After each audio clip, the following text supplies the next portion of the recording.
You're listening to the Fitzrock Podcast, interviews where we explore the shifts and transitions of life. Here are your hosts, Keith Rock and Don Fitzsimmons. Okay, Fitzrock Podcast, thank you so much for coming today. We are so proud to have Alesia Spears with us today. She volunteers with Breakthrough as a training coordinator. She's married to Lance James. She lives in Broken Arrow, Oklahoma, and she's a volunteer at a clothing room. Welcome. So glad you could be with us today.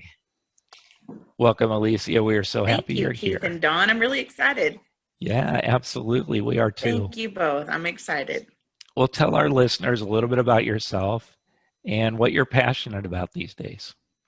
My story, I was raised by my mother, by my grandmother, and my aunt. My dad actually committed suicide when I was only 4 years old. And so my mother was very depressed and disconnected. She loved me. She wanted to be the best mom that she could. I think it was hard for her. She had a lot of healing to do on her side, and she really needed help from my grandmother and my aunt to help raise me. I grew up pretty poor, really under the poverty level. And I remember times where, our electricity was cut off for an extended period of time. I remember my mom trying to, figure out how we were going to do Christmas. I remember one year for Christmas, she couldn't afford to get a Christmas tree that year, so she decorated her plants. And so she always tried to make the most of situations. She really did. But it's difficult when you grow up in poverty. I think that's an important part of my story. I wouldn't trade that or change that for anything. It's important to me because I value what I have today. I've worked very hard to be where I'm at today and to be able to give my kids a different life. But to be honest, I think without the way that I grew up, without that being part of my story, I may not be where I'm at today. Because I think growing up in poverty really pushed me to get my college degree.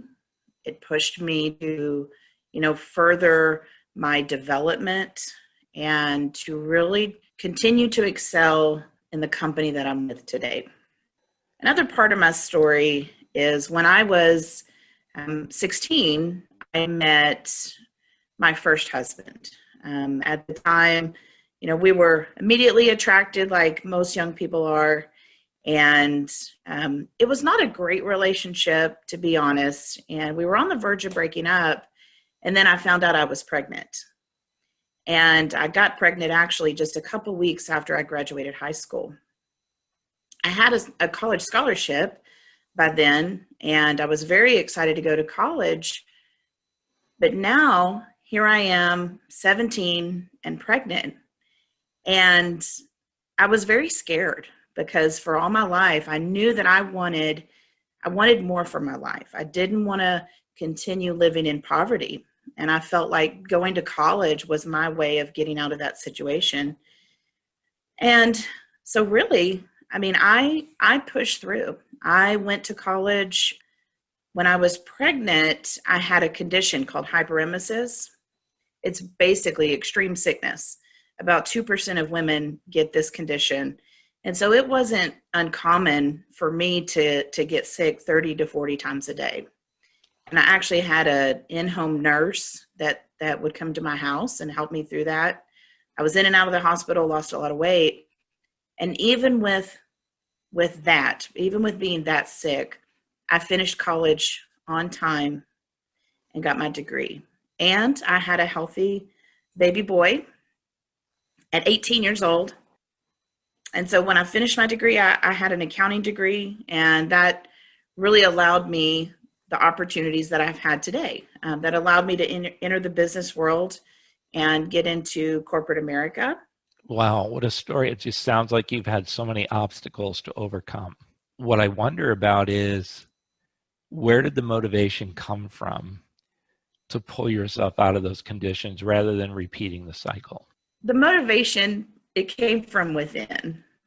I was lucky enough to have examples with my grandmother and my aunt of what I did want in my life. My mother, again, was very loving, but we didn't have the lifestyle that I wanted. So I mustered up the determination to know that, I wanted better for myself. I wanted to make sure that I could provide for my family because, now that I had a child on the way and was married, I wanted to make sure that we had the life that we wanted to be able to have and had the opportunities. What are some of the walls that you had to break down along the way to get from there to here? Well, let me continue my story a little bit because I think that will help speak to some of the walls that I had to break down. My marriage ended up being very abusive. My ex was an alcoholic. He was in and out of treatment facilities multiple times. He also checked into a mental facility at one point to try and help him get help. And I think that it's very difficult being in an abusive relationship because you want to believe that the person can change. You want to believe that the person you entered a relationship with is the same person that you know today. But the truth was he wasn't able to change. He wasn't able to get better. And it actually took me 16 years to realize this wasn't going to change. And when my grandmother passed away, 16 years after I had gotten married, I think something inside me just triggered. And I finally realized that all my grandmother ever wanted for me was to be happy. And now that she was gone, I knew that I wanted to be happy too. And I knew that the way to get there was to get out of my situation. What are the kinds of things that go through your head, or we could call them tapes, things that, from your childhood growing up that had to be part of like what was going on in your head? What were some of those things that were influencing you and speaking to you from things that had happened to you in your earlier life? For me, it was definitely that I'm not pretty enough. That was a struggle I had my whole life. My family, they are what you consider the traditional beautiful. And they're thin and tall and just beautiful.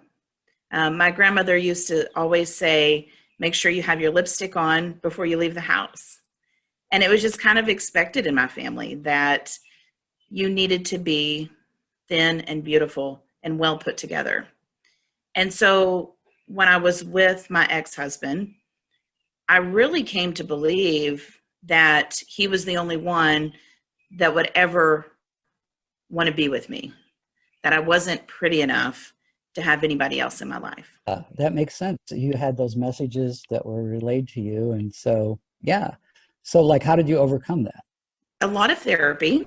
I have done years and years of therapy. I've had one-on-one therapy. I've had group therapy, family therapy.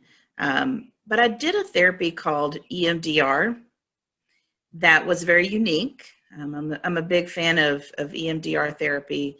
It really was the first step to help me move past that. It kind of got me off center. But to be honest, how do I stay there is by being part of Breakthrough. I think going through Breakthrough about 5 years ago now was a game changer for me. That is what got me set on the course that I'm on today. But staying involved in it, having conversations with the two of you and being in the community on the Facebook page and going to and helping lead the TAs as the training coordinator, that's part of what I do. And just being there, staying engaged with Dr. Paul and with Brad and Miss Susanna, that's what helped me stay in that mindset that I am enough. At what point did you get remarried?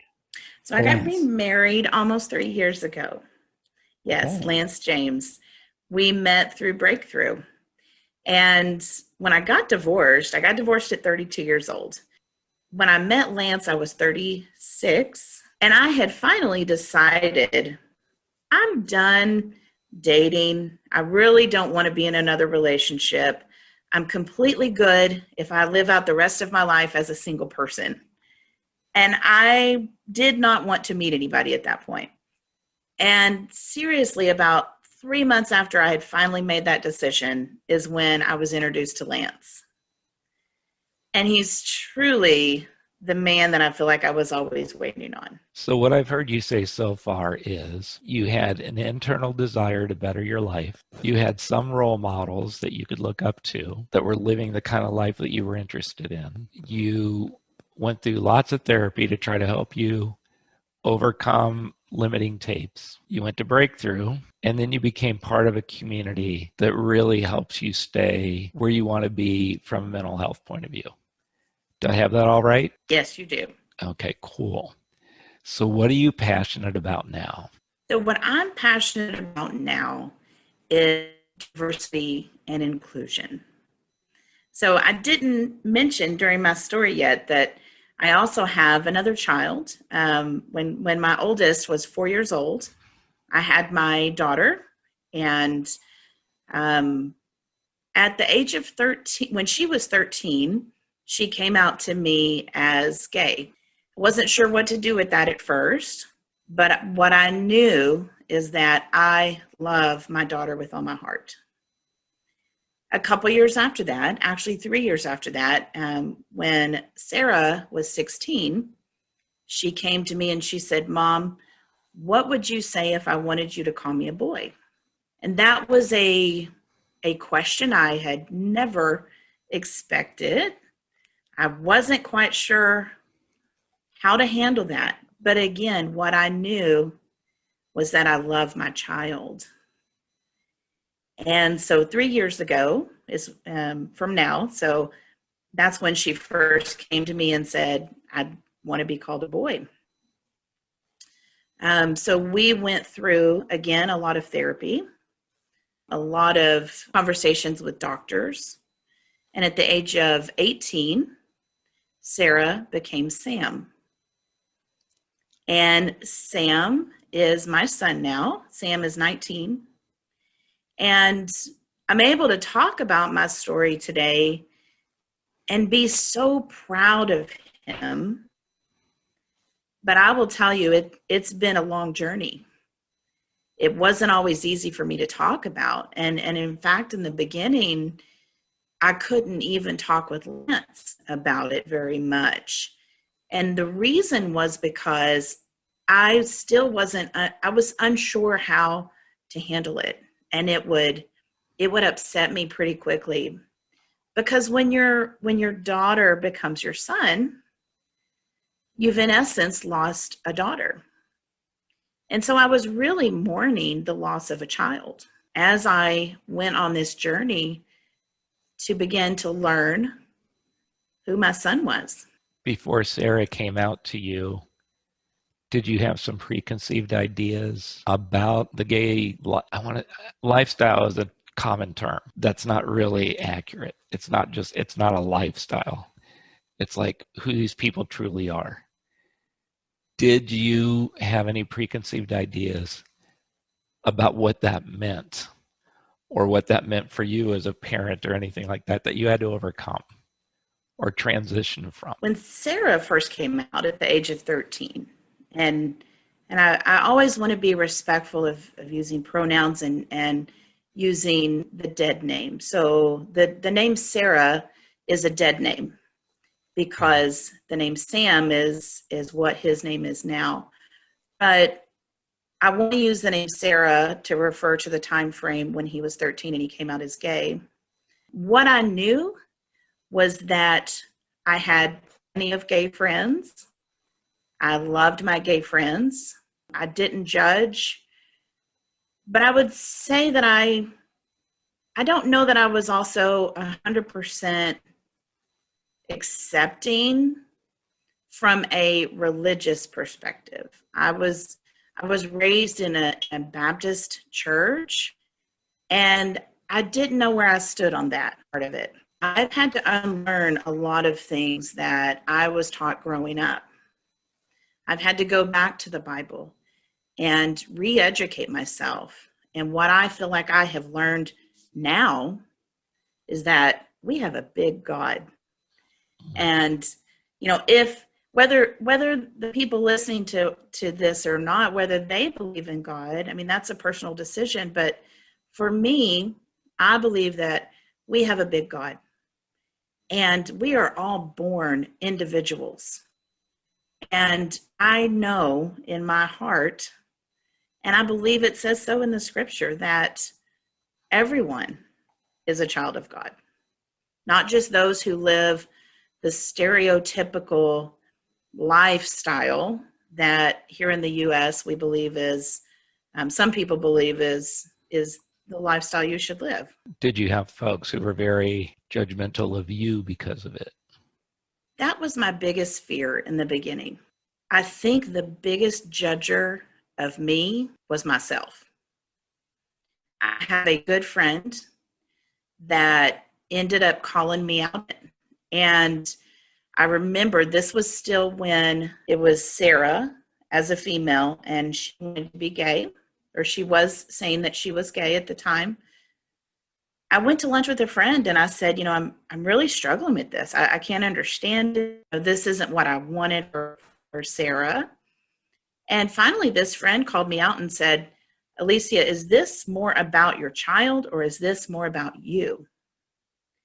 And I think that's the moment when I realized it was more about me. It was more about what I thought people were going to think of me, that maybe I had done something wrong.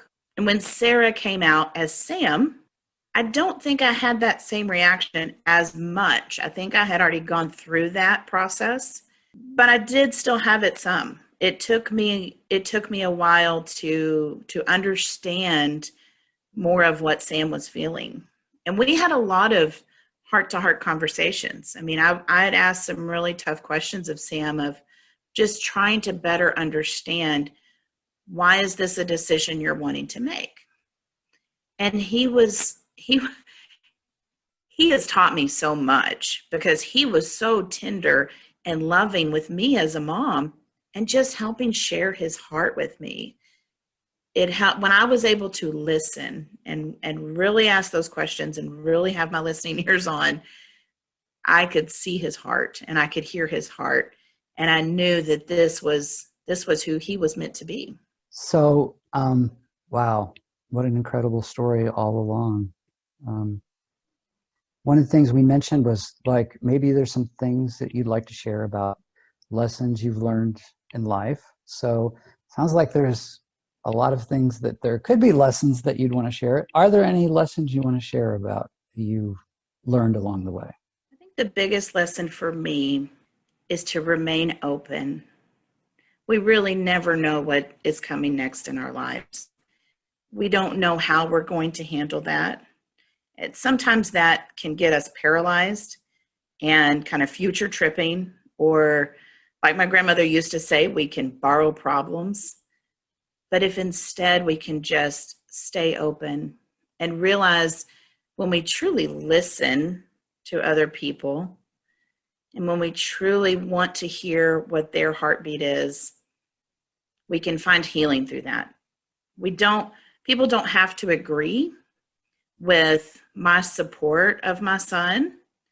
I know everybody has a different opinion on that, but if people can listen to my story and hear my heart and hear the love that I have, or if they have loved ones that are maybe going through this same thing, if they can just stop and listen and just love the person you know. Is there anything about, like, your time that you grew up that you talked about, gosh, like such difficult times, growing up through poverty and all that kind of thing? Are there lessons that you value about that now, either for the positive or the negative? I think growing up in poverty, it helped me to have a lot of empathy for other people. And you mentioned in the introduction that I volunteer at a clothing room. And first and foremost, where I volunteer at, it's a food bank. And people are coming in that they need food. And we see people from lots of different walks of life. A lot of people are homeless that we help. Some people have jobs, but they don't have as much as others. Obviously, they wouldn't be at the food bank. But when we can give them food and meet that basic necessity, and then we can let them go through our clothing room and feel like they get to pick out some beautiful clothes. We have donations that are just beautiful for people. And we get to supply them with a blanket and sometimes with toiletries. And as a kid, I would have loved to have had that opportunity. I would have loved to feel like I can go in a store and I can pick out anything I want for free. And I can get a few shirts and these clothes that I'm getting are actually clean, because what sometimes people might not realize is there are people out there that use our clothing room as a laundromat because they don't have a way to wash their clothes, so they come and get new clothes so that they can have something clean to wear. And so I think that what I've learned from my past is just empathy for people that have less than. Is there any lessons you've learned about love? Like you talk about your first marriage and now your second marriage. Is there some sort of lesson you learned in there? I've learned a lot of lessons about love. Again, I shared that I wasn't ready for a relationship when I met Lance. He just fell into my world, and I was quite scared. I tried to run away several times, and Lance was just steady. He was steady. He knew that he wanted to be in a relationship. Again, I didn't want to be in a relationship necessarily, but what I learned is that I can actually trust someone again. My trust factor had been completely destroyed in my life. And I think that's what I was most scared of, is being able to trust again. And, like I said, Lance and I have been married for almost 3 years now. And it's beautiful. We just simply have a nice dinner together, watch TV. We don't fight. We can go on a long, 7-8 hour road trip, and we just have nice conversation. We enjoy each other's company. It doesn't have to be complete excitement all the time. It can just be normal everyday life, and just doing that life together and us both having breakthrough together. That is something I treasure, that we have that in between us. That's awesome. So, okay, last question. What have you learned about yourself? I'm a rock star. I really have. What I have learned is that I have a voice, and it's okay to use that voice, and I can trust my voice. And when people get to know me, I think that's what they might say about me is I'm a rock star. I love that. Alesia, thank you so much for being with us today. Such wisdom, such challenging words for all of us to take to heart. Alesia, before we go, what are some ways for people to get a hold of you should they want to talk with you further? Absolutely. My email address is alesia@heartconnection.org, and that is spelled ALESIA. And connection is with an X, so CONNEXION. That's great. Thank you so much. Thank you for listening to this episode of the Fitz Rock Podcast. The music you are hearing is Swim with Wild Musical Instruments by Your My Muse. Copyright 2019 and licensed under a Creative Commons Attribution Non-Commercial License. Until next time, have a fantastic life. Half marathon.